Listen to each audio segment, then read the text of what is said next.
pour une seconde vidéo. Comme je l'avais dit, comme je vous l'avais fait part dans la première vidéo, nous sommes là pour parler en fait de célibat, de notre période de célibat. Et si vous voulez en savoir plus, je vous invite à retourner dans la vidéo précédente pour en savoir plus. Et donc, en guise de rappel, on avait défini le mariage qui était une alliance, non pas seulement une union, mais une alliance entre deux personnes de sexe opposé et dans le but d'accomplir une mission divine. Et comme je l'avais aussi noté, en fait, le mariage, c'est pas seulement, contrairement à ce que moi je pensais, contrairement à ce que moi je pensais, le mariage, c'est pas seulement de savoir cuisiner, de savoir faire le ménage, de savoir tenir une maison. Oui, ça c'est important. C'est important, mais c'est pas seulement ça. Se préparer au mariage, c'est beaucoup plus profond que ça. Et donc, on avait dit que justement, l'une des missions de notre période de célibat, c'est vraiment nous préparer au mariage. Mais au-delà de ça, c'est d'abord nous reconstruire nous-mêmes. C'est d'abord apprendre à nous connaître, apprendre à nous aimer, apprendre à faire la paix avec nous-mêmes, apprendre à former un avec nous-mêmes en fait. Donc, en gros, c'est ça. La période de célibat, c'est cette période-là où on apprend à, je l'ai dit, se reconstruire, où on apprend à guérir, où on apprend à vraiment être en paix avec soi-même, être heureux soi-même, ne former qu'un avec soi-même, qu'il n'y ait pas de division à l'intérieur de nous. Je comprends, ça peut sembler déroutant ce que j'ai dit, de former un avec soi-même, mais je dis de l'autre. Je vais prendre un exemple. Par exemple, il y a quelques temps, ah Seigneur, il y a quelques temps, j'ai découvert que, en gros, j'avais découvert que je souffrais de rejet. Je souffrais de rejet dans quel sens? En fait, je me sentais pas aimée. Peu importe ce que tu pouvais faire, je ne me sentais pas aimée. Tu pouvais m'offrir toute la terre même. Ça me disait rien en fait. Comme on dit au Cameroun, ça glissait sur moi. Donc, en fait, rien du tout. Je me sentais pas aimée. J'en cherchais encore plus. Tout le temps, j'en cherchais encore plus. Jusqu'à ce que je me rende compte, bien sûr, dans ma marche avec le Seigneur, jusqu'à ce qu'il me fasse réaliser que, oui, en gros, je souffre de rejet et que le problème ne vient pas forcément de ceux qui sont autour de moi, mais le problème vient déjà de moi. En fait, j'étais divisée. Il m'a fait comprendre que, en fait, en moi, il y avait un peu comme une barrière qui me séparait, moi, des autres. Pourquoi? Parce que à un certain niveau, j'avais tellement, comment expliquer ça? J'avais tellement peur d'être blessée, j'avais tellement peur d'avoir mal, j'avais tellement peur que ceux qui sont autour de moi me blessent parce que oui, par le passé, c'est ce qui était arrivé, pas seulement, oui, venant de tout le monde en fait. Quand je dis venant de tout le monde, je veux dire toute catégorie de personnes, des amis, des relations, de la famille. Donc du coup, en gros, j'avais peur qu'on me blesse, j'avais tellement peur qu'on me blesse que je me suis barricadée, si je peux dire ça comme ça. Je me suis barricadée et du coup, je n'arrivais à ne rien recevoir venant de qui que ce soit. Je ne recevais pas d'amour, je ne recevais... Oui, et par la suite, on m'a fait comprendre que par la suite, on m'a fait comprendre que l'une des personnes à qui j'en avais parlé m'a fait comprendre que c'est vrai que la première fois qu'elle m'a rencontrée, elle a eu l'impression que, en fait, j'étais une pierre. Que j'étais une pierre que rien ne traversait. Mais parce que justement, c'était ça, j'avais formé cette barrière-là, et du coup, il fallait que ce soit brisé. Donc, j'étais séparée en moi-même. Il fallait donc que je refasse cette union-là pour être moi, pour ne former qu'un avec moi, en gros. C'était juste un exemple. Donc, du coup, notre période de célibat, c'est aussi ça sert aussi à ça, à faire la paix avec nous-mêmes, à apprendre à s'aimer nous-mêmes, apprendre à nous pardonner, apprendre à guérir de nos blessures. Oui, c'est pas facile, en aucun cas, je ne vous dirais que c'est facile, mais c'est un mal nécessaire de prendre la peine de se dire que, ok, voilà, j'ai traversé tout un tas de choses et je m'apprête à rentrer dans une nouvelle phase de ma vie avec quelqu'un d'autre. Et la vérité, c'est qu'on veut tous être heureux dans nos mariages. Je pense qu'aucun d'entre nous ne se marie en se disant que je veux divorcer demain. Non, aucun d'entre nous. Ou ne se marie en se disant que oui, je veux souffrir dans mon mariage ou alors je veux faire souffrir ma famille. Personne, aucun d'entre nous ne pense ça. Aucun d'entre nous ne désire ça. Donc, du coup, prenons la peine, travaillons à nous-mêmes. Quand tu es dans ta période de célibat, ou quand nous sommes dans notre période de célibat, vraiment nous demander, et c'est là l'importance de la relation avec Dieu. En tout cas, moi, dans mon cas, c'est ce qui m'a beaucoup aidé. C'est vraiment ce qui m'a, on va dire ça comment, j'ai envie de dire, m'a sauvé de ça, ou m'a délivré de ça. C'était vraiment de me dire, de partir vers le Seigneur et de lui dire que, ben, en fait, Seigneur, voici ce qui ne va pas, ou voici ce qu'on me dit qui ne marche pas dans ma vie. Et en fait, moi, je ne comprends pas, même si je ne suis pas forcément d'accord avec ce qu'ils disent, mais s'ils le disent tous, forcément, il y a un truc qui ne va pas. Si je réagis de telle façon, c'est forcément qu'il y a quelque chose qui ne va pas. Dis-moi, qu'est-ce qui ne va pas? En fait, parle-moi plus. Dis-moi plus de ce qui ne va pas et aide-moi à guérir, aide-moi à changer. Je ne veux pas être cette personne, je ne veux pas être la personne qui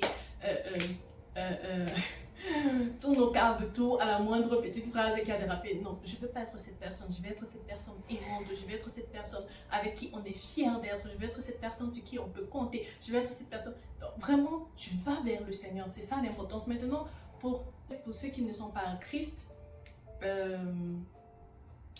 déjà, je vous invite à le rencontrer parce que j'aurais l'impression de pécher moi même si je ne le ferais pas, si je ne le faisais pas. Mais aussi, au-delà de ça, c'est vraiment chercher de l'aide autour de vous. Chercher de l'aide autour de vous. Parce que moi, en dehors du fait que j'ai travaillé avec le Seigneur, oui, par la grâce de Dieu, j'ai envie de dire, 99% du travail, il a fait. Mais au-delà de ça, j'ai eu un suivi psychologique. J'ai toujours un suivi psychologique. C'est pas une fatalité. C'est vraiment pas une fatalité de se dire que ok, tu vas voir un spécialiste parce que tu as eu parce que tu as eu une blessure ou machin. Je sais que surtout pour nous les Africains, c'est pas banal, c'est pas quelque chose qu'on voit tout le temps ou qu'on accepte de se faire aider émotionnellement, mais j'ai envie de vous dire, les blessures émotionnelles sont aussi comment dire, aussi pertinente que les blessures physiques. Si quand tu es malade, tu vas bien voir un médecin, pourquoi ne pas partir voir un psychologue quand mentalement ça ne va pas, quand émotionnellement ça ne va pas? C'est la même chose. Tous les deux sont de la maladie, seulement que c'est localisé à des endroits différents de notre être.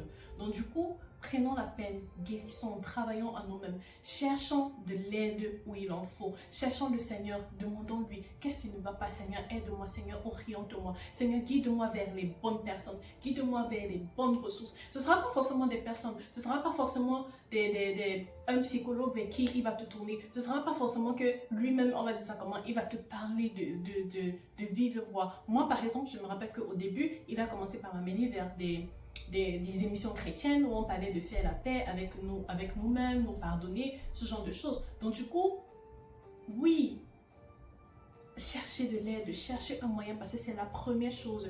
Aucun d'entre nous ne veut rentrer dans le mariage et après avoir des problèmes. Aucun d'entre nous ne veut rentrer dans le mariage et après se retrouver en train de pleurer tous les jours ou alors de voir son partenaire en train de pleurer tous les jours et encore moins nos enfants. Parce que croyez-moi, tout ce qu'on va prendre, tout ce qu'on va emporter de mauvais, de bien ou de mauvais d'ailleurs dans les deux sens, de notre vie de célibat à notre vie de mari, ça va affecter toute notre famille, pas seulement notre mari mais aussi nos enfants. Parce que au-delà de ça, ils vivent tout, on les transmet tout ce qu'on ressent, on les transmet, ce n'est pas seulement une question j'ai envie de dire, d'ADN, ils seront avec nous la plupart du temps, ils seront avec nous, je sais pas, déjà, surtout pour la femme qui porte l'enfant dans ton ventre, donc toutes les émotions négatives que tu auras, tu les transmets à ton enfant inconsciemment, même sans t'en rendre compte.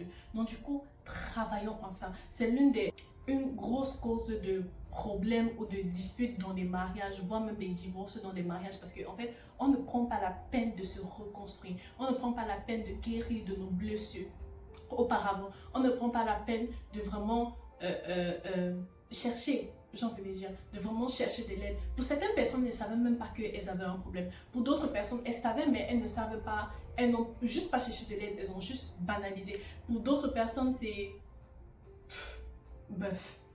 Donc, vraiment, prenons la peine. Je pense que c'est un truc primordial, que c'est un truc...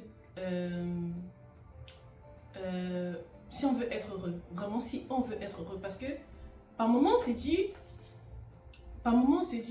ah oui, je vais me marier et lui il va m'aimer et je vais guérir. Moi, mais je me suis dit ça. Je plaide coupable. Moi, je me suis dit ça pendant une période. Que oui, personne ne m'aime. Oui, personne ne... Vous me dites que je suis. Quand je vais rencontrer cet homme-là, l'homme parfait là, celui qui va m'aimer. Et vous verrez que oui, enfin, quelqu'un peut m'aimer. Vous verrez que... Non, non, ça n'a rien à voir. Ça n'a rien à voir. C'est pas ça le but du mariage. Et je vous garantis que si vous rentrez dans le mariage pensant comme ça, vous allez même rencontrer cette personne-là qui va vous aimer. Mais comme j'ai dit, ça ne va rien changer parce que au début, on n'est pas heureux. C'est pas quelqu'un qui nous rend heureux. Notre bonheur ne vient pas de quelqu'un d'autre. Donc, cette période de célibat, c'est justement pour nous apprendre à être heureux de nous-mêmes. Parce que si tu attends que quelqu'un te rende heureux, mon frère, tu seras toujours triste. Parce que nous sommes des humains, nous sommes appelés, pas qu'on est appelés, mais on blesse tous quelqu'un un jour ou un autre, d'une façon ou d'une autre, ça arrive. Sincèrement, ça arrive. Pas parce qu'on le veut, mais parce que nous sommes humains. Par une phrase que tu vas dire, forcément la phrase là n'est pas forcément mauvaise, ou alors la phrase là c'était pas, tu l'as pas forcément pensé en mal, c'est pas forcément pour blesser quelqu'un, mais ça va blesser la personne parce que tu ne connais pas c'est quoi le background de la personne, c'est quoi les blessures du passé, c'est quoi, non, tu ne connaîtras pas. Donc du coup, que tu le veuilles ou non, un moment, et aussi parce que vous êtes deux personnes différentes, tu t'imagines si avec ta famille, vous avez grandi ensemble, vous avez les mêmes gènes, mais vous vous disputez. À combien plus forte raison, quelqu'un que tu as juste rencontré à, je sais pas, à ta vingtaine ou à ta trentaine, que maintenant vous décidez que oui, vous allez vous marier, ben, en fait, vous avez 30 ans de, j'ai envie de dire, 30 ans de raisonnement totalement opposés, 30 ans de vos gènes là. Et en plus, quand il s'agit des gènes, c'est même pas seulement 30 ans, c'est depuis les ancêtres, des ancêtres, des ancêtres. Donc imaginez, d'où c'est important que toi-même déjà tu sois heureux. Quand tu es heureux toi-même, même si quelqu'un vient te faire un jeu, oh, ok, soit. De toutes les façons, mon bonheur ne dépend pas de toi. Pas pour dire que c'est ce que tu vas répondre à ton mari. Je corrige. Je corrige, je précise. C'est pas pour dire que tu dois dire à ton conjoint ou à ton mari que ton bonheur ne dépend pas de lui et veut basader. Non. C'est pour dire que en toi, parce que ton bonheur, tu sais en toi, que c'est pas lui qui détermine ton bonheur. Tu sauras bien prendre, pas forcément prendre avec joie, mais tu sauras encaisser ce qui va se passer. Tu sauras garder ton sang-froid et réagir maintenant à la situation qui se présente à vous.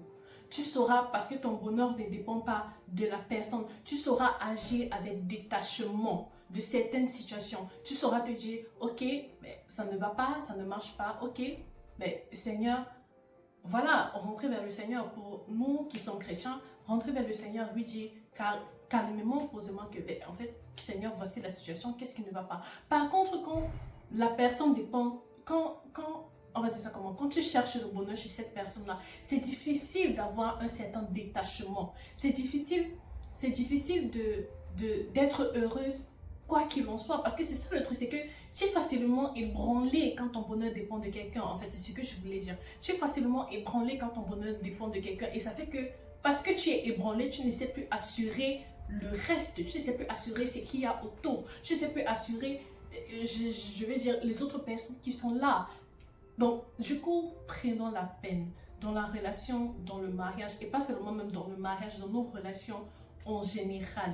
C'est primordial de guérir de nos blessures. C'est important de commencer par résoudre les problèmes de fond. Tout ce qui peut affecter nos relations avec quiconque, nos relations avec... Parce que moi, je me rappelle, et encore que même maintenant, je travaille toujours à ça, mais mes blessures du passé ont beaucoup affecté ma relation avec Dieu. Beaucoup, tellement.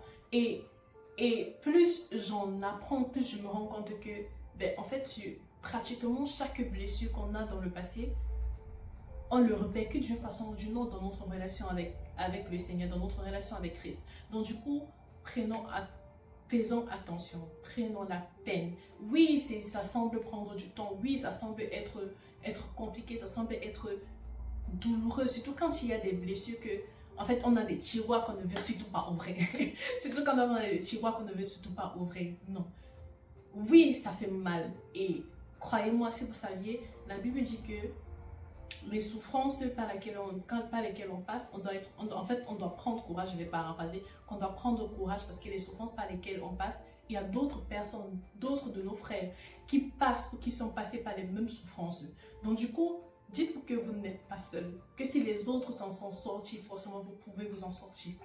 Dites-vous que ce n'est pas la mer à boire, c'est tu souffres maintenant. Il est préférable de souffrir maintenant, de guérir, d'arranger tout afin de vivre heureux plus tard. Parce que croyez-moi, que vous l'arrangez maintenant, pendant votre célibat ou plus tard, vous allez devoir l'arranger. C'est à vous maintenant de choisir, est-ce que je dois le régler maintenant ou est-ce que je dois le régler dans le mariage ou est-ce que je dois le régler après mon divorce? Parce que quoi qu'il en soit, si vous voulez être heureux sur cette terre-ci, il faudra régler ce problème à un moment ou à un autre, à une période ou à un autre, ou à une autre, pardon. Il faudra régler ce problème. Donc, je vous exhorte et je vous en prie.